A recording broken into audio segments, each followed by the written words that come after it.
કેમ છો વાલા વિદ્યાર્થી મિત્રો, welcome to Universe Commerce. Universe કોમર્સની આ સિરીઝની અંદર આપણું ખૂબ જ હાર્દિક સ્વાગત છે. ચેપ્ટર નંબર 4 વ્યવસ્થા તંત્રની અંદર વ્યવસ્થા તંત્રના પ્રકાર, એના પછી એનો ઇમ્પોર્ટન્સ, કેન્દ્રીકરણ અને વિકેન્દ્રીકરણની ટોપિકની ચર્ચા કર્યા પછી આજે આપણે જે ટોપિકની ચર્ચા કરવાની છે એ ટોપિક છે સત્તા અને સોંપણી એટલે શું અને સત્તા અને સોંપણીનું મહત્વ શું.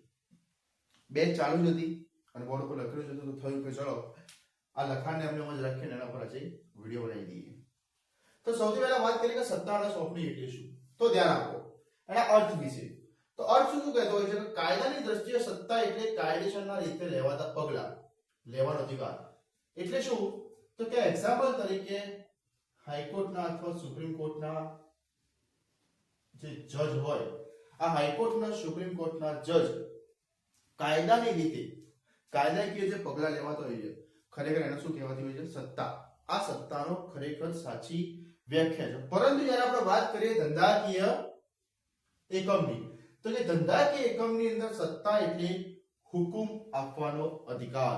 એનો મતલબ શું થયો કે એક વિશિષ્ટ જ્ઞાન ધરાવનારી વ્યક્તિ એક કર્મચારીના અથવા એનાથી નીચલી સપાટીએ કામ કરતા વ્યક્તિને જ્યારે કામનો હુકમ આપતી હોય છે, તો જે હુકમ આપનારી વ્યક્તિ જેના પાસે શું રહેલી છે? સત્તા રહેલી છે. એટલે કે ધારો કે એક્ઝામ્પલ તરીકે આ એક ક્લાસ હોય અને આ ક્લાસરૂમની અંદર વિશિષ્ટ જ્ઞાન ધરાવનારી વ્યક્તિ કઈ? તો કે એ ટીચર. અને એ જેના હુકમ આપશે એ હુકમ આપનાર એ હુકમ માનનાર કયા લોકો? તો કે સ્ટુડન્ટ. और ટીચરના હુકમ કયા હશે? તો કે તૈયાર કરવું, હોમવર્ક કરવું, ટાઈમ પર હેન્ડરાઇટિંગ સુધારવી વગેરે વગેરે. એમ ધંધાકીય એકમની અંદર એક વિશિષ્ટ જ્ઞાન ધરાવનાર વ્યક્તિ તેનાથી નીચલી સપાટીના વ્યક્તિને જ્યારે હુકમ આપતો છે ત્યારે એને શું કહેવાતું હોય છે? સત્તા. તો સત્તાની ખરેખર અહીંયા બે વ્યાખ્યા દર્શાવી છે. સૌથી પ્રથમ વ્યાખ્યા કઈ? તો કે સત્તા એટલે કાયદાની દ્રષ્ટિએ લેવાતા પગલા. એક્ઝામ્પલ એનો આપણે જોયું કે ભાઈ હાઈકોર્ટના જજ હોય, સુપ્રીમ કોર્ટના જજ હોય, ડિસ્ટ્રિક્ટ કોર્ટના જજ હોય, બરાબર. આ બધા જે વ્યક્તિ ખરા એ પોતાની સત્તાનો ઉપયોગ કઈ રીતે કરતા હોય છે? કાયદાની દ્રષ્ટિએ. પરંતુ ધંધાકીય એકમની અંદર સત્તા એટલે શું? તો કે સત્તા એટલે હુકમ આપવાનો અધિકાર. એક્ઝામ્પલ તરીકે ઉચ્ચ સપાટીના કર્મચારીઓ મધ્ય સપાટી અને તળ સપાટીના કર્મચારીઓને જે હુકમ આપતા હોય છે એ તેને શું કહેવાતું હોય? સત્તા. તો સત્તા કોની પાસે રહેલી છે? અહીંયા ઉચ્ચ સપાટી પાસે સત્તા રહેલી છે. આનું મહત્વ શું છે? Importance of power in business model. બરાબર. તો જોઈએ સૌથી પહેલા શું કહે છે ઇમ્પોર્ટન્સ ની અંદર? તો કે ઉચ્ચ સંચાલકોને કામગીરીમાં રાહત આપે છે જેના કારણે નીતિ વિષયક નિર્ણય લઈ શકે છે.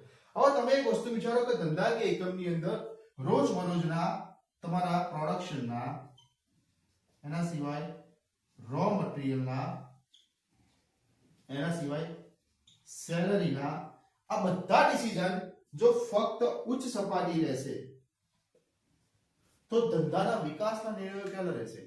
તો આના માટે શું કર્યું? અલગ અલગ ડિપાર્ટમેન્ટોની રચના કરીને એમના વચ્ચે સત્તાનું ડિસ્ટ્રીબ્યુશન કર્યું. તો કે પ્રોડક્શન માટે તો કે એનો ડિપાર્ટમેન્ટ અલગ બનાવ્યો, રો મટીરીયલ માટે તો કે પરચેસિંગ ડિપાર્ટમેન્ટ બનાવડાયો, સેલરી એમ્પ્લોયના પ્રોબ્લેમ માટે તો કે એચઆર ડિપાર્ટમેન્ટ બનાવડાયો, મીડિયા ડિપાર્ટમેન્ટ બનાવડાયો, સેલિંગ માટે તો કે સેલ માટે સેલિંગ ડિપાર્ટમેન્ટ બનાવડાયો. કેમ અલગ અલગ ડિપાર્ટમેન્ટ કેમ બનાવ્યા? તો કે કામનું શું થાય? ડિસ્ટ્રીબ્યુશન થઈ જાય. જો ફક્ત ખાલી ઉચ્ચ સપાટી એટલે કે કંપનીના સીઈઓ, એમડી, સંચાલકો આ બધા જો તમામ કાર્યો કરશે તો નીતિ વિષયક નિર્ણયો એટલે કે ધંધાના વિકાસના નિર્ણયો, બરાબર છે, માર્કેટની અંદર કઈ રીતે આગળ વધવું, માર્કેટને કેપ્ચર કઈ રીતે કરવું, આ બધા નિર્ણયો ક્યારે રહેશે? તો ખબર પડી સત્તાનું મહત્વ. ઉચ્ચ સંચાલકોના કામગીરીમાં રાહત કરવી પ્લસ નીતિ વિષયક નિર્ણયો લઈ શકાય તે માટેની ફરજ બજાવવી. તો સૌથી પહેલા વાત કરી અર્થ વિશેની, બીજી વાત કરી વ્યાખ્યા વિશેની એટલે કે ઇમ્પોર્ટન્સ વિશેની. હવે આવતા આની ઉપરની લાક્ષણિકતાઓ. તમે આના લાક્ષણિકતાઓ કહી શકો છો, આને તમે મહત્વ કહી શકો છો. તો સૌથી પહેલું શું છે? કાર્યક્ષમ સંચાલન. એ જ વાત અને એ જ પોઈન્ટ. તો ઉચ્ચ સપાટીના કાર્યક્ષમતામાં ઘટાડો કારણ કે રોજિંદા જીવનના કાર્યોની સોંપણી અન્ય સપાટીને આપતા ઉચ્ચ સપાટી મહત્વના કાર્યો કરી શકે છે. એનો મતલબ શું છે? સૌથી પહેલો પોઈન્ટ કાર્યક્ષમ સંચાલન. તો ધ્યાન આપો કે ધંધાની અંદર ઉચ્ચ સપાટી અંદર કોનો સમાવેશ થતો હોય? તો કે કંપનીના સીઈઓ, મેનેજિંગ ડિરેક્ટર, સંચાલક મંડળ, બોર્ડ ઓફ ડિરેક્ટર. હવે આ જે તમામે તમામ લોકો ખરા, તમામે તમામ સત્તા એમની પાસે રાખશે. એમ્પ્લોયને ભરતી કરવા, એમ્પ્લોયને રાખવા, એમ્પ્લોયને કામ શીખવાડવું, એમ્પ્લોય માટેના કોઈ પ્રોબ્લેમ સોલ્વિંગ, દરેક વસ્તુ જો એ જ કરશે તો મહત્વના નિર્ણયો કર્યા તો કે ધંધાનો વિકાસ કરવો, પ્રોડક્શન સુધારવું, પેકેજિંગ સુધારવું, સેલિંગ સુધારવી, એડવર્ટાઇઝમેન્ટ સારી કરવી, આ તમામે તમામ કાર્યો ક્યારે કરશે? તો એના માટે શું કરવામાં આવ્યું? સત્તાની વહેંચણી. કેમ? સત્તાની વહેંચણી કરવાથી ઉચ્ચ સપાટીના કાર્યોની અંદર, જે રોજિંદા જીવનની અંદર અથવા જે ડિસિઝન ડેલી લેવાના જ છે, જેની અંદર રોજબરોજ કાર્ય કરવાનું છે, નક્કી જ છે કે ભાઈ રોજની અંદર કાર્ય કરવાનું છે. એક્ઝામ્પલ તરીકે એક ક્લાસ હોય અને ક્લાસની અંદર ટીચર ડેલી એન્ટર થતા હોય, એન્ટર થતાની સાથે ટીચરને ખબર જ છે કે જે વિદ્યાર્થીએ હોમવર્ક નથી કરવાનું એની લેસન ડાયરીની અંદર નોંધ કરવાની છે, જે વિદ્યાર્થીએ વ્યવસ્થિત યુનિફોર્મ નથી પહેર્યો એની લેસન ડાયરીની નોંધ કરવાની છે, જે વિદ્યાર્થીઓએ અથવા રજા પાડી છે અથવા કોઈ પણ એવું કાર્ય કર્યું છે કે જેની અંદર લેસન ડાયરીમાં નોંધ કરવાની છે, જો આ કાર્ય ટીચર કરવા રહેશે તો ભણાવવાના સમયની અંદર ક્યારે ભણાવશે? અહીંયા ટીચર શું છે? ઉચ્ચ સપાટી, જેનું મુખ્ય કાર્ય શું છે કે બાળકોના એક પિરિયડની અંદર વ્યવસ્થિત પ્રકારનું જ્ઞાન આપવું અને વ્યવસ્થિત પ્રકારે ભણાવવું. એના માટે શું કરવામાં આવ્યું? ટીચરે પોતાની સત્તા કોણ આપી દીધી? મોનિટરને આપી દીધી. મોનિટર શું કરશે? આ તમામ પ્રકારના કાર્યો કરશે. નોટ ઉઘરાવશે, નોટ ડિસ્ટ્રીબ્યુશન કરશે. એના પછી કોઈ પણ પ્રકારના કોઈ પણ વિદ્યાર્થી ઇનડિસિપ્લિન બિહેવિયરની અંદર હશે તો એની જે લેસન ડાયરી કરી એની અંદર શું કરશે? નોંધ કરશે. તો એક્ઝામ્પલથી ખબર પડી. બીજો પોઈન્ટ જોઈએ કર્મચારીનો વિકાસ. તો કે એકમના કાર્યોની અંદર જ્યારે કર્મચારીને જ્યારે તમે સત્તા આપો છો એટલે એ સત્તાથી શું લેતો હોય છે? ડિસિઝન લેતો હોય છે. અને એ ડિસિઝન લેવાથી એના આત્મવિશ્વાસમાં શું થતો હોય છે? વધારો થતો હોય છે. આત્મવિશ્વાસમાં વધારો થવાથી કર્મચારીનો આંતરિક વિકાસ થતો હોય છે. સ્વાભાવિક વસ્તુ છે, તમે કોઈ પણ કર્મચારીને જ્યારે સત્તા આપો તો સત્તાની સાથે સાથે એની જોડે શું થતી હોય છે? જવાબદારી. કઈ જવાબદારી? એને જે ડિસિઝન લીધા છે એ ડિસિઝન સાચા પડવા જોઈએ અથવા એ ડિસિઝનના ખૂબ જ નજીક આવવું જોઈએ. હવે ધારો કે માની લો કંપનીની અંદર કોઈ વ્યક્તિ કોઈ ટીમ વર્કની અંદર કામ કરતો હોય અને 10 ટીમ હોય અને 10 ટીમનો સેલ ટાર્ગેટ હોય, બરાબર? દરેક ટીમનો વર્ષ દરમિયાન 1 કરોડનો સેલ કરવાનો છે. કેટલા કરોડનો? 1 કરોડનો. અને 1 કરોડના સેલ કરવા માટે તમે એમને અમુક સત્તા આપો છો. કઈ સત્તા? તો કે ભાઈ તમે તમારી રીતે એડવર્ટાઇઝમેન્ટ કરી શકો છો, તમે તમારી રીતે કસ્ટમરને એપ્રોચ કરી શકો છો, તમે કસ્ટમર જોડે વાતચીત કરી શકો છો. તો આ સત્તા આપવાથી જ્યારે ટાર્ગેટને અચીવ કરશે તો એ વ્યક્તિના અંદર કોન્ફિડન્સ બિલ્ડ થશે. જ્યારે કોન્ફિડન્સ બિલ્ડ થશે તો નેક્સ્ટ વખતે 1 કરોડની જગ્યાએ 1.5 કરોડનું કામ કરશે. એની અંદરથી કોન્ફિડન્સ બિલ્ડ થશે તો 1.5 કરોડની જગ્યાએ 2 કરોડનું કામ કરશે, વધારાનું કામ કરશે. એમ કર્મચારીને સત્તા આપવાથી એના આત્મવિશ્વાસમાં શું થતો હોય છે? વધારો થતો હોય છે. વધારો થવાની કારણે કાર્ય કેવું થતું હોય છે? સક્સેસફુલી થતું હોય છે. તો સૌથી પહેલો પોઈન્ટ કાર્યક્ષમ સંચાલન, બીજો પોઈન્ટ કર્મચારીનો વિકાસ અને ત્રીજો પોઈન્ટ અભિપ્રેરણ. એટલે કે કર્મચારીના પ્રતિભાવમાં વધારો થતા તેના મનોવૈજ્ઞાનિક કાર્યક્ષમતામાં શું થતો હોય છે? વધારો થતો હોય છે. મતલબ જ્યારે વ્યક્તિ સત્તા પ્રાપ્તિથી જે ડિસિઝન લેતો હોય છે એ ડિસિઝન જ્યારે સાચા પડતા થાય તો એની જે માનસિકતા ખરી એ કેવી થતી હોય છે? ચેન્જ થતી હોય છે. એનો મતલબ શું થયો કે વ્યક્તિ એના કમ્ફર્ટ ઝોનમાંથી ધીમે ધીમે શું થતો હોય છે? બહાર આવતો હોય છે. અને એને ખબર પડતી હોય છે કે એની અંદર રહેલી ઘણી બધી શક્તિઓ છે, એની અંદર રહેલી ઘણા બધા ટેલેન્ટ છે. એ ટેલેન્ટ ક્યાં આવતો હોય છે?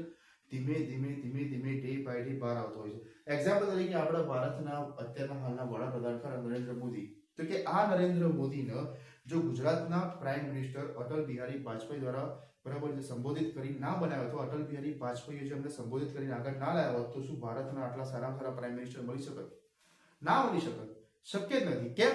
કારણ કે એ ટેલેન્ટ એમની અંદર હતું પરંતુ એ ટેલેન્ટની એમને ખબર નથી, બીજા વ્યક્તિને ખબર હતી. એમ ધંધાની અંદર કર્મચારીને જ્યારે સત્તા આપવામાં આવે છે તો એના પ્રતિભામાં શું થતો હોય છે? વધારો થતો હોય છે. એની માનસિક શક્તિ ડે બાય ડે શું થતી હોય છે? બિલ્ડ થતી હોય છે. ચોથો પોઈન્ટ વિશિષ્ટીકરણનો લાભ. તો કે વ્યક્તિને સત્તા મળવાથી એ અલગ અલગ ડિપાર્ટમેન્ટની અંદર શું કરતો હોય છે? કામ કરતો હોય છે. અને અલગ અલગ ડિપાર્ટમેન્ટની અંદર કામ કરવાથી અલગ અલગ ડિપાર્ટમેન્ટનું શું થતું હોય છે? જ્ઞાન પ્રાપ્ત થતું હોય છે, અનુભવ પ્રાપ્ત થતો હોય છે. અનુભવ પ્રાપ્ત થવાથી વિશિષ્ટીકરણનો લાભ એટલે કે વ્યક્તિને દરેક પ્રકારનું જ્ઞાન મળતું હોય છે, તેમ છતાં એને દરેક પ્રકારનો શું મળતો હોય છે? અનુભવ મળતો હોય છે. અને પાંચમું સંકલન. તો કે સત્તાની વહેંચણી કરવાથી ત્રણેય સપાટી વચ્ચે સંકલન કેવું રહેતું હોય છે? સરખું. સંકલન એટલે શું ખબર છે? ધંધાની અંદર કોઈ પણ બે વ્યક્તિ, એક્ઝામ્પલ તરીકે રમેશ અને સુરેશ, તો માની લો કે રમેશ અને સુરેશ આ બંનેને જોડે દોડવાનું છે. શરત કેટલી છે કે રમેશનો ડાબો પગ, જમણો પગ અને સુરેશનો ડાબો પગ આ બંને ભેગા કરેલા છે અને આ બંને ભેગા દોડવાનું છે. હવે આ બંને સરખા ટાઈમ પિરિયડની અંદર, બરાબર. એક્ઝામ્પલ તરીકે અહીંયા જે રમેશ અને આ સુરેશ, એમાં રમેશનો એક પગ અને સુરેશનો એક પગ આ બંનેને બાંધી દીધા છે. શું કરી દીધા છે? બાંધી દીધા છે. આ 400 મીટરનો ગ્રાઉન્ડ છે. કેટલા મીટરનો ગ્રાઉન્ડ છે? 400 મીટરનો. અને આ 400 મીટરનું રાઉન્ડ આ બંનેને 1 મિનિટની અંદર પૂરું કરવાનું છે. કેટલા મિનિટની અંદર પૂરું કરવાનું છે? 1 મિનિટની અંદર. તો તમે એક વસ્તુ વિચારો, 1 મિનિટની અંદર જ્યારે પૂરા કરી શકશે તો કે આ બંનેના વચ્ચે કોર્ડિનેશન હશે. કેવું કોર્ડિનેશન? તો કે સરખા સ્ટેપ મૂકવા, સરખી સ્પીડ રાખવી, એકબીજામાંથી કોઈ પડી ના જાય એનું ધ્યાન રાખવું. એ ક્યારે થશે? કે જ્યારે બંને ભેગા થઈને કામ કરશે ત્યારે, બરાબર. એવી જ રીતે ધંધાની અંદર પણ સંકલનની બહુ જરૂર હોય છે, કોર્ડિનેશનની બહુ જરૂર હોય છે. કારણ કે ત્યાં ટીમ વર્ક થતું હોય છે. ટીમ વર્કની અંદર બધાને જોડીને ચાલવાનું હોય છે. જ્યારે સત્તાની વહેંચણી થતી હોય છે તો સંકલન કેવું બનતું હોય છે? ડે બાય ડે મજબૂત બનતું હોય છે. તો આજનો સરસ મજાનો ટોપિક સત્તાના સોંપણી એટલે શું, એનો અર્થ શું, સત્તા વિશેના અર્થની વાત કરી. તો કે સત્તા એટલે કાયદાની દ્રષ્ટિએ લેવાતા પગલાને સત્તા કહેવાતું હોય છે. પરંતુ ધંધાકીય એકમની અંદર હુકમ આપવો તેનો શું કહેવાતું હોય છે? સત્તા.